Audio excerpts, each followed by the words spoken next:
Retour sur le plateau, voici venu pour vous l'instant de l'analyse. Une thématique porte donc notre attention ce matin, présidentielle 2025. Elle regarde sur les candidatures annoncées. Je vous l'ai tantôt dit d'entrée de jeu, n'est-ce pas, qu'au fur et à mesure qu'on se rapprochait à cet instant décisif de la présidentielle prochaine, donc celle d'octobre 2025. On a beaucoup, mais alors beaucoup de candidats qui se manifestent. Et le premier constat que l'on fait est que la plupart de ces candidats sont les mêmes que l'on a observés pendant la présidentielle de 2018. Du coup, on se pose plusieurs questions. Et pour ouvrir ce débat, voilà, la première question que moi j'aimerais poser aux invités sur le plateau. Est-ce que vous êtes surpris que les candidatures qui se présentent cette année soient donc les mêmes que celles que l'on a retrouvées en 2018, Bernard Ouna? Je ne suis pas du tout surpris et je suis convaincu que rien ne va changer en 2025 par rapport à 2018. Pourquoi vous le dites? Je le dis parce que le podium sera certainement le même.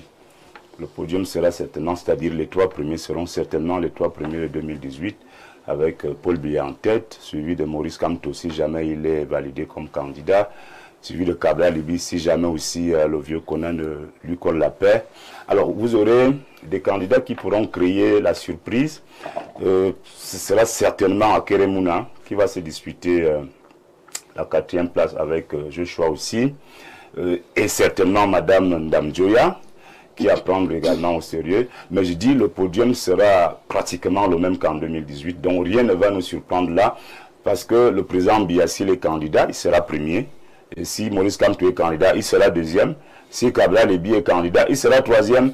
Et les trois autres candidats qui viennent là, Keremouna, Ndamjoya et Joshua aussi, ils vont se disputer la 4e place. Les Serge Matomba et les autres viendront là-bas vers la fin.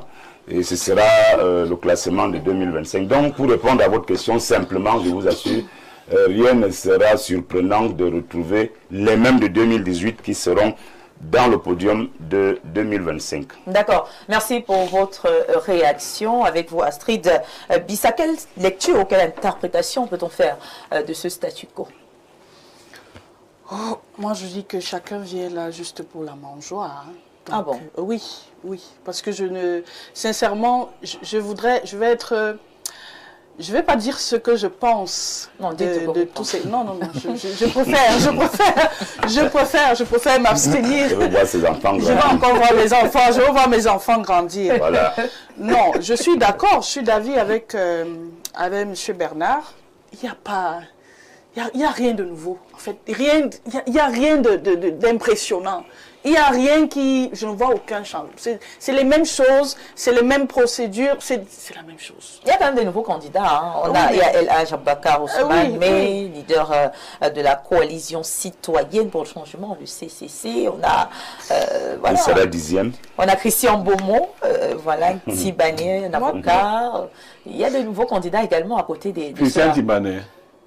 Oui. En tout cas, de toutes les façons, j'attendrai tout simplement l'après-Biya, si je peux dire ça comme ça. Oui. J'attends tout simplement l'après-Biya. Après, est-ce qu'il a déjà officialisé sa candidature? Non, quand je dis l'après-Biya, je ne dis pas qu'il va partir cette année. Bernard, on a tout d'ailleurs à faire. Non, je ne peux donc pas donner mon... Tant que... Bon, le président sera à Yaoundé ce week-end. Vendredi pour inaugurer le palais des Verts Paul Biya à l'Assemblée nationale. Il sera là, pas d'Ombomoka pour inaugurer ça. Certainement, il va repartir au village pour revenir le 15 mai pour assister au défilé. Et puis, en juin, il va convoquer le corps électoral. Mais entre-temps, donc, le RDPC va annoncer officiellement, va officialiser la candidature de son président national. Il sera candidat à l'élection présidentielle et je suis convaincu que, d'ailleurs même Bureau le sait, le président Biya ne peut pas à son âge 92 ans tenter le diable, il ne peut pas aller à l'élection pour échouer. Donc le président ira à l'élection parce qu'il est sûr, il a déjà bien étudié le landerneau politique, il a bien compris ce qu'il y a lieu de faire et il va être élu, il va même être plébiscité. En 2018, c'était 71%. Il est possible qu'il fasse mieux que 71% parce qu'en réalité, les candidats qui suivront là, il y a quelque chose, je vous dis, il faut prendre ça au sérieux parce que il y a une manœuvre là qui marche, hein, c'est-à-dire que si Maurice Kamto et Cabral Libye ne sont pas candidats, vous voyez qu'il peut être deuxième ou troisième. Donc ça veut dire qu'il y aura une rupture là entre le président Biya et son deuxième. Ce ne serait même pas de challenge, ce serait même pas un challenger. Donc il pourrait avoir même 85%, les autres vont se partager les 10 ou 15 autres pourcents restants. D'accord. Stéphane Menunga, dites-nous, quel regard sur ces candidatures à annoncer? Et la question que j'aimerais également vous poser, c'est de savoir, au vu, n'est-ce pas, de ces mêmes candidatures qui reviennent, est-ce que le terrain politique n'est pas limité? Est-ce qu'il n'est pas assez ouvert? On sait qu'il y a plus de 300 partis politiques au Cameroun. Pourquoi seulement les mêmes? Pourquoi seulement les mêmes qui reviennent? C'est vrai qu'on dit qu'il y a plus de 300 partis politiques au Cameroun, mais j'ai l'habitude de dire que quand vous faites une analyse stricte du point de vue de la science politique, il n'y a pas 2 partis politiques au Cameroun. Il n'y a pas 2. La Palombra, et c'est lui que tous les vrais politologues utilisent, il a défini ce que c'est qu'un parti politique. Et il y a 2 éléments clés pour parler de parti politique. 1, la représentation nationale. Ça veut dire qu'un parti politique doit être représenté sur tout l'étendue du territoire. C'est le premier élément qu'il donne. Le deuxième élément, il dit que un parti politique doit survivre à ses fondateurs. Ça veut dire que la vie du parti politique doit transcender la vie des fondateurs. Parce que même actuellement, on ne peut pas dire que le RDPC est un parti politique. Parce qu'on attend d'abord voir si le RDPC survivra à ses fondateurs. Parce qu'on a vu l'UNC ne pas survivre à ses fondateurs. Donc même actuellement, on ne peut pas encore dire que le RDPC est un parti politique. Et je vais poursuivre en disant que moi, je vais me cantonner sur 3 candidats, parce que ce sont eux les plus intéressants, à savoir le président national du Rassemblement démocratique du peuple camerounais, qui est le RDPC, le président du MRC et le président du PCRN. Vous allez vous rendre compte que en réalité, ce qui différencie le RDPC de ces autres candidats, c'est qu'en réalité, on vous présente le RDPC, mais le RDPC est un ensemble de coalitions. Contrairement aux autres candidats que je viens de citer. Parce que derrière le RDPC, ce qu'on ne vous dit pas, il y a Bello Bouba Maïgari, il y a Tiroma, il y a Jean de Dieu Momo, même s'il a 5 militants. Parce que deux, même là, ont quel poids politique? Les deux que tu as... Non, ils ont un poids politique. Oui, va dans le nord. Ils ont un poids politique. Va dans le nord. Ils ont un poids politique. Mustafa. Ils ont un poids politique et ça se vérifie. Vous parlez de qui? Bello Bouba Maïgari a un poids politique. Ça n'a passé pour... Non, monsieur Bléo, je vous donne une information. L'UNDP appelle le RDPC le parti le plus représenté sur l'ensemble du territoire national. Bon, ça, même en termes d'élus locaux. C'est-à-dire les conseillers municipaux. J'arrive. Oui. Donc il n'y a pas comparaison avec quelques partis que ce soit. Quand vous avez un allié comme l'UNDP, et vous savez l'UNDP c'est le septentrion. Ça c'était avant l'UNDP, c'est la seule formation politique qui a un conseil régional. Donc, il y a 10 conseils régionaux au Cameroun. Le RDPC en a 9. Et l'UNDP est le seul parti qui en a un. Je te fais comprendre que c'est avant l'arrivée d'Aboubacar Ousmane Mé. D'accord. Peut-être vous ne faites pas attention à ce qui est en train d'arriver. D'accord. On va permettre à ces gamins candidats. Je vais donc suivre mon analyse, parce que moi je fais l'analyse sur la base des faits. Allez-y. Tiroma, sur le plan de, j'ai envie de dire quoi, des élus, on a les preuves concrètes. Bello Bouba Maïgari, on a des preuves concrètes. Donc je dis donc que le RDPC en réalité c'est un ensemble de coalitions qui se cachent derrière le RDPC. Or, vous allez observer quoi? Le président national du MRC va certainement faire un bon score aux élections présidentielles, ainsi que l'honorable Cabral Libye. Mais je vous assure que si ils avaient pu créer une coalition aussi, on serait capable d'aller à une élection où le RDPC serait capable de perdre. Et je vais poursuivre en disant que dans un état sérieux, la question de la candidature de l'honorable Cabral Libye ne devrait pas se poser parce que la justice a déjà tranché. Tout à fait. Et il faudrait qu'on arrête ça, de vouloir faire croire aux gens que ce serait le MINAT qui décide de la candidature des gens au Cameroun.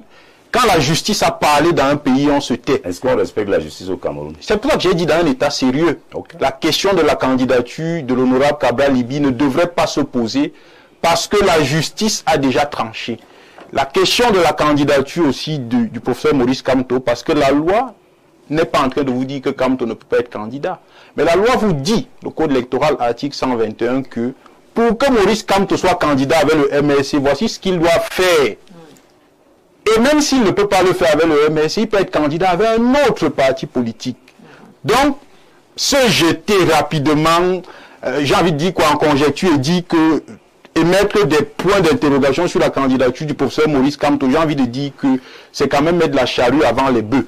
Donc moi, ce que je dis à ces deux candidats-là, c'est de voir dans la mesure du possible comment ils peuvent créer une alliance, question de créer un contre-système face au RDPC, déjà, qui sur le plan administratif bénéficie des faveurs de l'administration, ça il faut le dire ici, qui réussit quand même à redistribuer les postes à ceux qui les soutiennent, par exemple dans le Septentrion et dans beaucoup d'autres localités. Et face à ça, donc, il faut réussir à créer aussi, j'ai envie de dire quoi, un mouvement qui va vous permettre, un, d'avoir pratiquement les mêmes ressources, deux, d'avoir pratiquement aussi le même potentiel humain, parce qu'on ne le dit pas souvent assez. Un parti politique, pour quand vous votez, il faudrait qu'on vous connaisse. Merci, on va passer la parole au Oui, je vais sortir par là.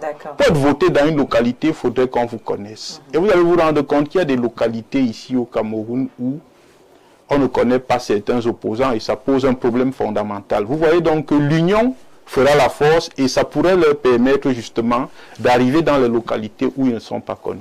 Magnifique, merci beaucoup. Alors, au vu de tout ce qui est dit sur ce plateau, Pierre Blériot-Niémec, est-ce que l'on ne pourrait pas déjà, on va dire, imaginer les mêmes issues, comme l'a dit Bernard Orona tout à l'heure, c'est-à-dire Paul Biya comme vainqueur, comme en 2018? Non, s'il y a une élection libre et transparente au Cameroun, Paul Biya n'a pas beaucoup de chances de la gagner. Il faut être honnête, n'a pas beaucoup de chances de la gagner. Le RDPC travaille sur un sommier politique de moins de 3 millions de personnes, 2,5 millions par là. Et avec les tripatouillages, ils ont souvent réussi à donner moins de 2,5 millions au président. On a des candidats qui s'annoncent et qui peuvent devenir très sérieux. Vous savez, par 2 fois déjà, le candidat Akere Mouna est venu. À la dernière élection, il s'est rétracté à la dernière minute pour céder sa place au professeur Maurice Kamto. Même s'il ne l'a pas fait comme il aurait dû le faire, c'est-à-dire suffisamment à temps, de telle sorte que l'ECAM, a mis les bulletins d'Akere Mouna. Donc ça fait un peu désordre. Si on propose à Maurice Kamto de lui retourner la politesse, les gens du MRC vont crier, non, vraiment, faut pas. Alors, pourquoi on ne ferait pas ça? C'est-à-dire proposer déjà à Maurice Kamto de retourner à Akere Mouna la politesse que Akere lui a faite en 2018. Il y a la politesse en politique. Bon, oui, il y a on doit être gentleman. Parce qu'Akere Mouna, de mon point de vue, présente un certain nombre de garanties pour une élection comme celle-ci. Je ne suis pas dans l'âge, mais moi je pense que celui qui va succéder directement à Biya devra travailler dans une sorte de préparation d'un vrai candidat. Le système actuel nous a empêchés de voir des vrais candidats. Il faut aller vers une idée d'un candidat de transition. C'est-à-dire, il est là, il gère pendant un certain temps sur la base d'une plateforme et il permet aux candidats. Parce que les vrais candidats ne vont pas candidater contre Biya aujourd'hui. Si tu es un candidat sérieux, tu vas rester dans les ténoirs en attendant que Paul Biya s'en aille. C'est pour ça que je disais, j'attends plutôt la Non, fin. pas parce qu'il va battre l'élection. Oui. Mais c'est parce qu'il ne va pas laisser qu'on le batte. Vous comprenez? Il ne peut pas laisser qu'on le batte. Ça, s'il pouvait laisser. Moi, j'ai dit que même Bernard Orona peut battre Paul Biya. Non, tu vas me créer les problèmes. Voilà. Donc, vous voyez, dès qu'on dit non, vraiment, tu veux me créer les problèmes. Je vais voir mes enfants. Je vais voter le président Biya. Voilà. Donc, il y a même certains de ces ministres qui seraient prêts à aller prendre des partis politiques pour le challenger et le battre. Mais bon, si tu essayes maintenant... Tu connais un ministre qui est populaire jusqu'à battre Biya. Oui. Je ne veux pas citer des noms. Si je cite le nom, je vais griller. Non, mais moi-même, quand je vois le gouvernement là... Non, je connais des ministres qui sont plus populaires que Biya. Dans leur département, dans leur arrondissement. Oui, nationalement. Les Camerounais ne sont pas fous. Ils savent que certains ministres sont obligés de se cacher dans les ténoirs, mais j'en connais qui, si on pouvait leur laisser la possibilité, ils le battraient à plate couture. Déjà parce qu'ils ont encore l'énergie. Mais s'ils se déclarent là, ils ne vont même pas atteindre le mois de mai. C'est-à-dire, si tu dis aujourd'hui que je suis candidat, Mais qui arrive là, et Joachim, tu s'en as payé les frais. Mais qui arrive là, il y aura plein de procès sur toi et puis tu vas te retrouver d'abord à Salapumbe, après Salapumbe. D'accord. Donc, je veux dire que l'élection est presque pliée pour celle de 2025. Oui. À moins que Dieu veuille nous aider. En faisant quoi? Non, Dieu peut nous aider. Dieu peut nous aider. Rien n'est impossible à donc prier. Il faut beaucoup prier. Dieu peut nous aider. En 2025, Dieu peut nous aider. Le pape François. Oui. Dieu peut nous aider. Vous ne parlez pas du pape François, mais Dieu peut nous aider. Oui. En tout cas, je merci suis pas beaucoup. Prenons quelques réactions si vous voulez bien. Alors bonjour, charmante Viviane André, à tout en costaud panel.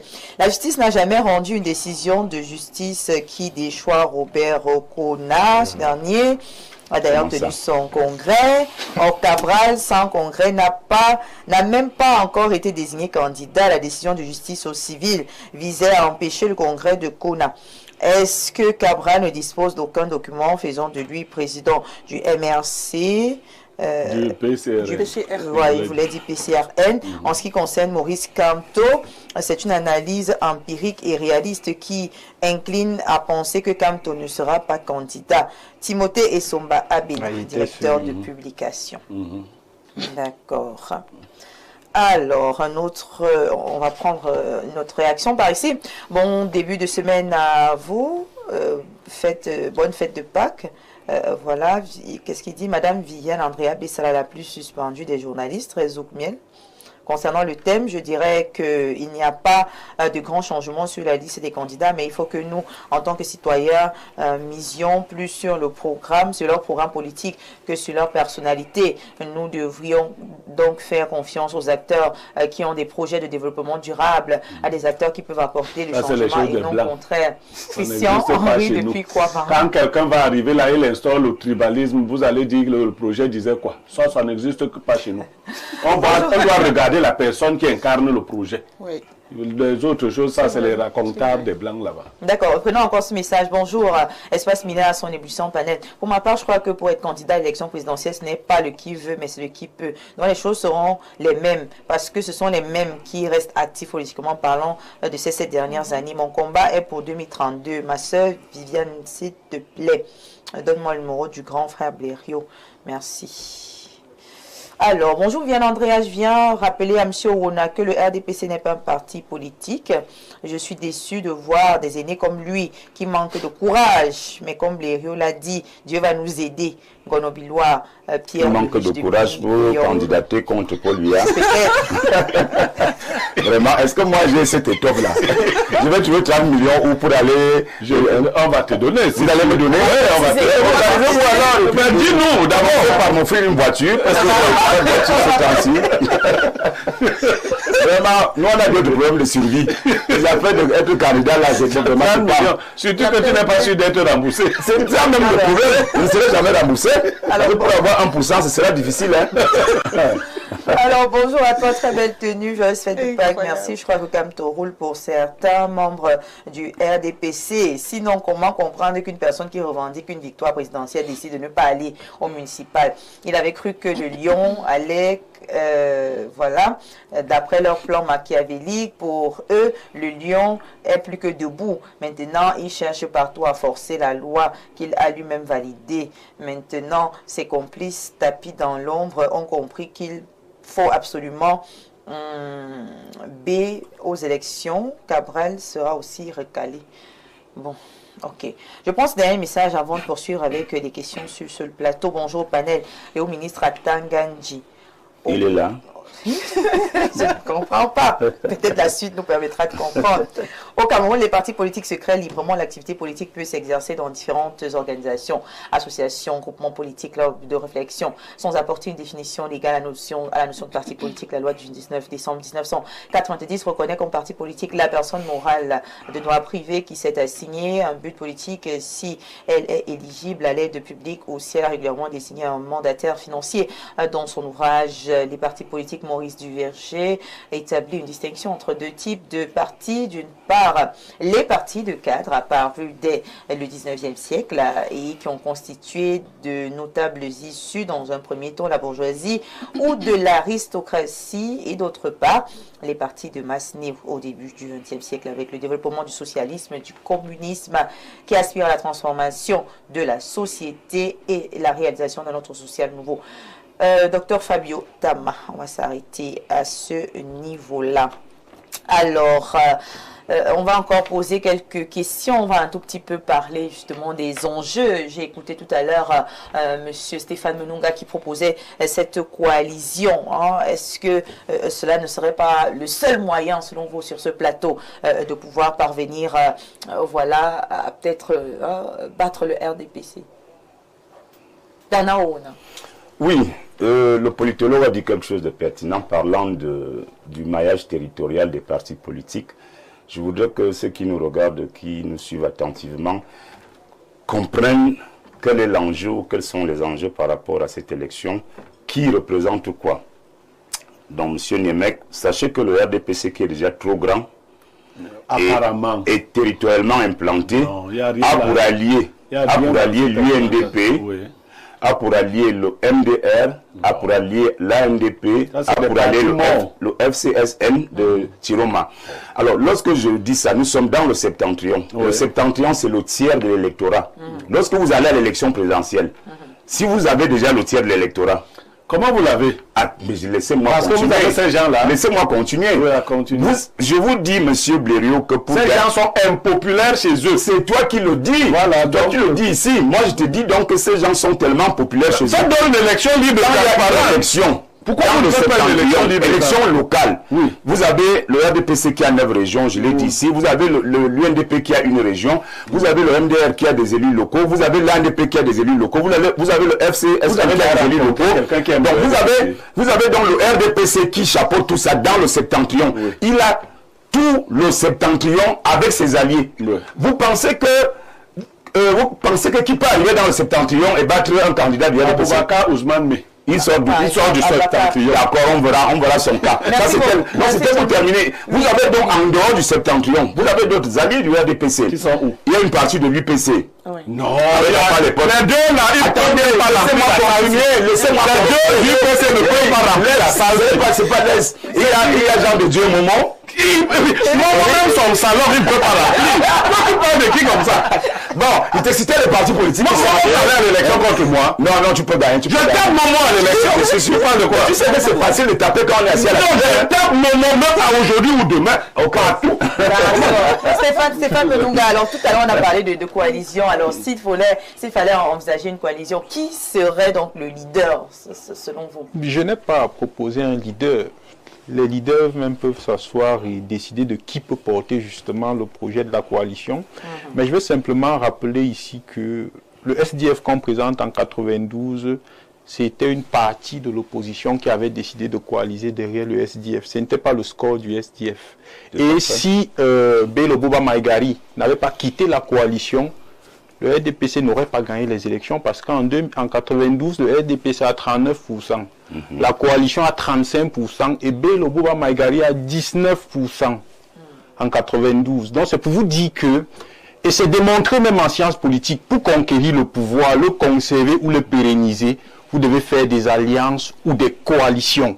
Donc l'opposition doit comprendre aujourd'hui que face à la machine qu'on appelle le RDPC, avec tout ce que j'ai cité ici, il est impérieux et important justement de mettre les forces ensemble pour pouvoir justement, j'ai envie de dire, créer un contre-système qui serait à même de pouvoir, j'ai envie de dire, apporter un changement en 2025. Donc moi je dirais que parmi les, j'ai envie de dire, parmi les candidats, parmi les 3 candidats que j'ai cités ici, il y a 2 qui sont de l'opposition et vous allez remarquer que parmi les 2, chacun a ses forces et ses faiblesses. Et maintenant, c'est à eux de s'asseoir. Je ne suis pas là pour choisir un leader. C'est à eux de s'asseoir et de décider qui peut porter cette coalition. Parce que, comme j'ai dit, chacun a une force et chacun a une faiblesse.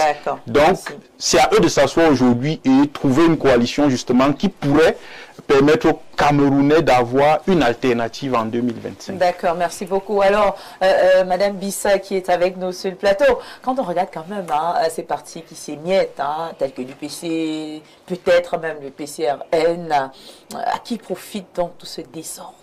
Naturellement, pour mieux régner, il faut diviser. Si on divise, naturellement, c'est au RDPC. Naturellement, c'est pour ça, c'est ça le problème. Parce que la coalition, c'est une très belle solution pour vraiment faire front au RDPC. Mais tant qu'ils sont divisés, tant qu'ils s'émiettent... C'est notre vœu. Tant qu'ils s'émiettent, mais le RDPC sera toujours haut la main. Donc c'est ça le problème. Déjà que c'est chacun qui veut être à la tête de la coalition. Comment est-ce que ça va fonctionner? Donc on ne peut qu'avoir le même résultat. C'est pour ça que je dis... Je préfère attendre l'après-BIA pour parler réellement d'une élection présidentielle. Parce que là, c'est déjà fait. D'accord. Alors Pierre Biron, mais qu'il partage peut-être pas le même point de vue. Oui, alors, tous ces candidats qui reviennent donc en 2025, est-ce que vous pensez qu'ils se sont mieux préparés sont suffisamment préparés pour cette deuxième tentative? Je crois que s'ils viennent en rang dispersé, l'abstention sera le plus grand votant de 2018. Que ce soit BIA lui-même, parce que sa cote a sensiblement chuté. Ça, c'est vrai aussi. Ça, vraiment, on ne peut... Aujourd'hui, il vient à Vomeka. Il quitte Vomeka pour venir. Donc, sa cote a sensiblement chuté. Il pourrait avoir 1 million, quelques trucs là. Mais les partis d'opposition aussi, s'ils vont comme ils veulent aller là, en rang dispersé, la cote de chacun a aussi chuté, individuellement. Voilà. Oui. Donc, les voilà qui se perdent là. Voilà. C'est dans l'abstention. Voilà. C'est-à-dire que beaucoup de Camerounais se disent que si ces gars continuent à s'amuser comme ça, ne sert à rien. Ça ne sert à rien. Mais je voulais vous dire une chose. Faites attention au Grand Nord qui est en train de venir. Le nom que j'ai prononcé par 2 fois là, c'est pas un enfant de cœur. Je le connais. Tu le connais très bien. C'est le frère du ministre. Oui, il ne s'en vante pas. Vraiment, il ne veut pas savoir s'il est le frère. Il est lui-même. Oui, je veux dire que... Non, nous allons envoyer son frère... Non, malheureusement, il n'est pas à ce niveau. S'il était à ce niveau, son frère aurait fait ce travail depuis longtemps. C'est un monsieur qui a beaucoup de dignité. Tout à fait. Et je crois qu'il ne faut pas négliger son entrée en politique. D'ailleurs, les grands partis politiques vont déjà lui rendre visite. Et en 30 secondes, si vous permettez, il y a ce qu'on appelle en sociologie le vote sanction. Il faut faire très attention, contrairement à ce que les gens pensent. On peut arriver à une situation où le Cameroun est fatigué du président national du RDPC. Moi j'analyse, et il décide de faire ce qu'on appelle en sociologie un vote sanction. Ça veut dire, on ne cherche même pas à savoir quel est ton profil, qu'est-ce que tu as cherché à faire, et on décide de faire de toi le président de la République simplement parce qu'en réalité, on a décidé de sanctionner celui qui n'a pas pu apporter les résultats escomptés qu'on attend depuis. D'accord, merci à tous. Prenons encore quelques réactions avant de conclure cette émission. Bonjour et bon début de semaine, Espace Miné. Si tous les acteurs liés de près ou de loin au processus électoral camerounais suivent le sage conseil de la doyenne Kona Feugue, nul doute que le candidat du RDPC sera tout, sauf premier et deuxième, Bertrand Marois. Le candidat du RDPC ne sera pas... Ni premier, ni deuxième. Il sera troisième. Il ne connaît pas il ne connaît pas l'affaire là, d'accord. Alors bonjour à vous, s'il vous plaît, dites un peu au monsieur qui dit qu'il y a des ministres plus populaires que monsieur Paul Biya, qu'il n'y en a pas. Il n'y en a pas un seul. Même pas un. Même pas un. Et ce qu'on ne peut pas accepter, c'est que c'est lui le futur président. Non, moi je suis le futur après Paul Biya, mais j'ai dit il y a des ministres plus populaires que Paul Biya. Tu connais un ministre qui est plus populaire que John Gouté?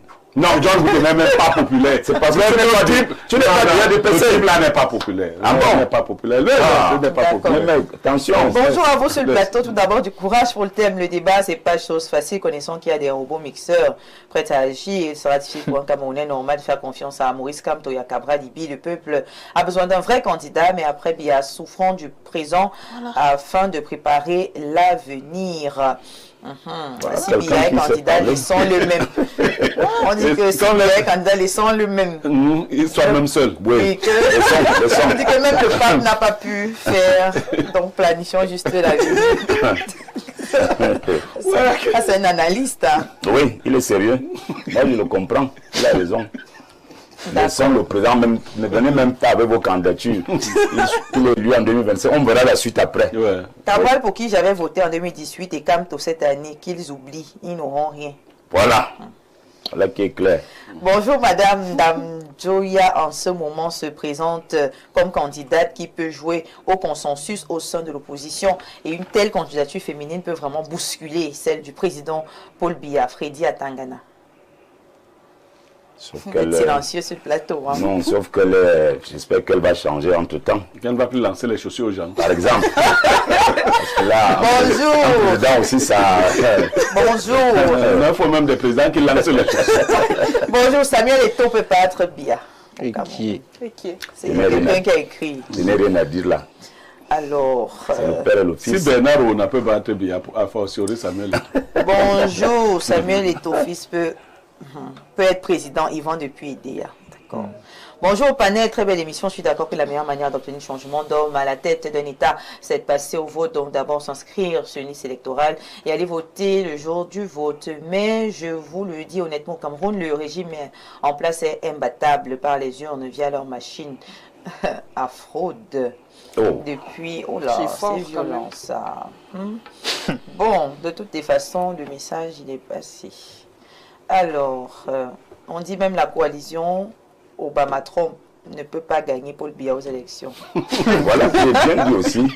Paul Biya est bien implanté ici au pays. Bonjour à tout le monde. Espace Miné, tant que M. Paul Biya est candidat, il pourra toujours gagner, même si on ne... Voilà, Ratison Dodja, lui qui nous écrit.